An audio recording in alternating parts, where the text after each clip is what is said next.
BNP যদি নির্বাচনে থাকে আওয়ামী লীগকে কেউ ভোট দিবে? এই ভোট চোর, কম্বল চোর, কলসি চোর সবকিছু চুরি করে। আজকে এই চোর রেখে ভোট দেবে, এই কারণে তারা ভোটেই ভয় পায়। নিজেরা চাকরি রক্ষার জন্য, ট্রান্সফারকে রক্ষা করার জন্য, নিজেরা বেঁচে থাকার জন্য আজকে ওনার সাথে সাথে মিথ্যা কথা বলতে হয়। নাইলে উপায় নেই, চাকরি থাকবে না।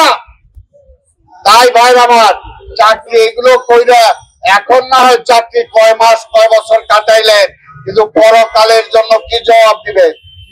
কি জবাব দিবেন? তা কাজে সেখানে কিন্তু জবাব নাই।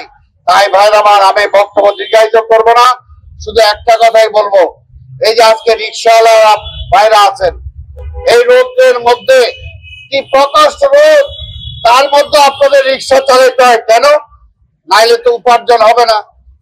ঘরে ছেলে মেয়ে আছে, তাদের মুখে ভাত দেওয়া যাবে না, নিজেও খাইতে পারবেন না, বাধ্য হয়ে করতেছেন।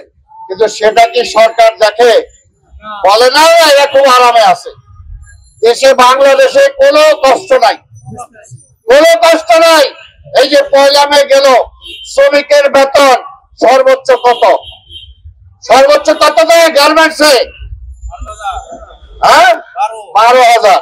12,000 টাকা দিয়া রিক্সাওয়ালা ভাই আপনাদেরকেই বলি, 12,000 টাকা দিয়া 4-5 জনের ফ্যামিলি নিয়ে ঢাকা শহরে থাকার মতো অবস্থা আছে? থাকতে পারে? চাইল্ড লাইন কিনা, ছেলে মেয়ে যদি স্কুলে পড়াইতে চান, আরো যে কিছু খরচ আছে, বলে না ইনকাম বাড়ছে। ইনকাম তো আওয়ামী লীগের বাড়ছে, জনগণের ইনকাম বাড়ছে? জনগণের ইনকাম তো বাড়ে নাই। কইছিল যে শিমুল ভাই বললো 10 টাকা সে চাল খাওয়াবেন কইছিলেন, এখন চালের দাম কত? 80 টাকা। 80 টাকা। তেলের দাম বাড়াচ্ছেন, লবণের দাম বাড়াচ্ছেন, ডালের দাম বাড়ান, আর কোনো কিছু হইলেই বলেন যে বিদেশে বাড়ছে। আরে বিদেশে কি ফুলকপি কি বিদেশ থেকে আসে নাকি? বাঁধাকপি কি আলু কি বিদেশ থেকে আসে?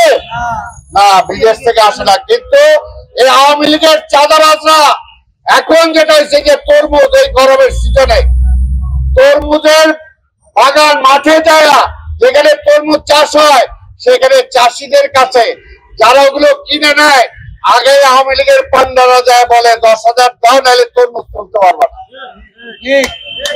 নিয়ে আসা গাড়ির পথে পথে থামায়, থামায় একদিকে পুলিশের চাঁদাবাজি, আরেকদিকে আওয়ামী লীগের চাঁদাবাজি। দুইজনের চাঁদাবাজির মিলে যে তরমুজ 10 টাকায় বিক্রি হওয়ার কথা, সেই তরমুজ ঢাকা শহরে 100 টাকা বিক্রি হয়। ওই বাঁধাকপি যেটা 5 টাকা দিয়ে বিক্রি হওয়ার কথা, সেটা আজকে 50 টাকায় বিক্রি হয়। এই দেশ চালাইতে পারে না হাসিনা। তাই বলি, দেশ যেহেতু চালাইতে পারতেছে না, নির্বাচনও করতে পারো না, জনগণের ম্যান্ডেট দিতে পারো না, আর খালি বিএনপি বিএনপি করো, তারেক তারেক করো, ওইটা কোনো লাভ হবে না। তাই একটা কথায়, বিএনপি যতই মারেন, যতই ধরেন, যতই জেলখানায় নেন, যতই গুলি করেন, বিএনপি মাঠে জনগণের পাশে আছে, থাকবে। আমি মনে করি আরে বিএনপি দিচ্ছি, বিএনপি ইলেকশনের আগে কি করলাম, এখানে সবাই মামলা দিয়ে জেলে ঢুকাই দিলাম, আর বাকি আমগুলো দিয়ে পুলিশ দিয়ে দাবড়ায় বেরোইলো, পার্টি অফিসে তালা দিয়ে দিল। আবার তারা বলে বিএনপি নির্বাচন হয় নাই কেন?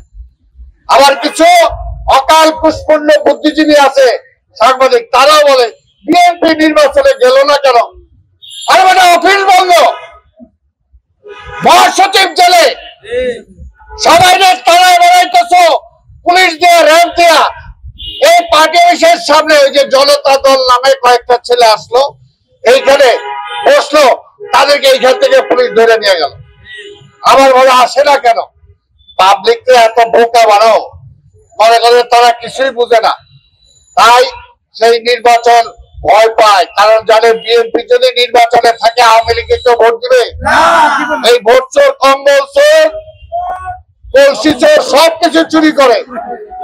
আজকে এই চোর রেখে ভোট দেবে, এই কারণে তারা ভোটেই ভয় পায়।